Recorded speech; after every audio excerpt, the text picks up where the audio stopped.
திறந்த புத்தகம் கதை. ஜெபத்தின் சக்தி. ஒரு இளைஞன் தேவாலயத்துக்குள் தனியாக வந்து அமர்ந்தான். அவன் மனதில் பல சுமைகளும் குழப்பங்களும் இருந்தன. யாரிடமும் சொல்ல முடியாமல் அவன் கைகளை கூப்பி கண்களை மூடி தேவனை நோக்கி ஜெபம் செய்தான்.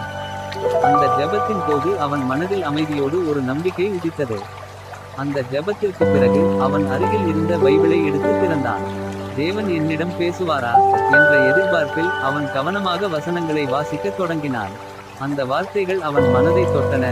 நான் உன்னை ஒருபோதும் விட்டு விடமாட்டேன் என்ற வாக்குத்தத்தம் அவன் உள்ளத்தில் சமாதானத்தை கொடுத்தது.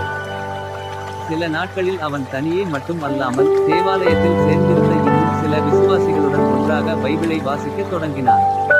அனைவரும் ஒன்றாக வாசிக்கும் போது வார்த்தைகள் இன்னும் வலிமையாக அவர்களின் இதயத்தில் ஊறின. அவர்கள் வாசித்த ஒவ்வொரு வசனமும் அவர்களுக்கு நம்பிக்கையையும் சக்தியையும் அளித்தது. இறுதியில் அவர்கள் அனைவரும் பைபிளை மூடிவிட்டு கைகளை இணைத்து ஒன்றாக தலைகுனிந்து ஜெபித்தனர். அந்த நேரத்தில் அவர்களின் உள்ளம் ஒன்றுபட்டது. தேவனின் சமாதானமும் அன்பும் அந்த இடத்தை நிரப்பியது. தனியாக வந்த அந்த இளைஞன் இப்போது ஒரு விசுவாச குடும்பத்தின் அங்கமாகி உண்மையான ஆறுதலை பெற்றிருந்தான். வலது நோக்கி காட்டும் விரல், இங்கு இருவர் மூவர் என் நாமத்தில் கூறுகிறார்களோ அங்கு நான் அவர்களுக்குள் இருக்கிறேன். மத்தேயு மாலை 6:20 என்ற இயேசுவின் வார்த்தை அந்த நாளில் அவர்களுக்குள் நனவாகியது.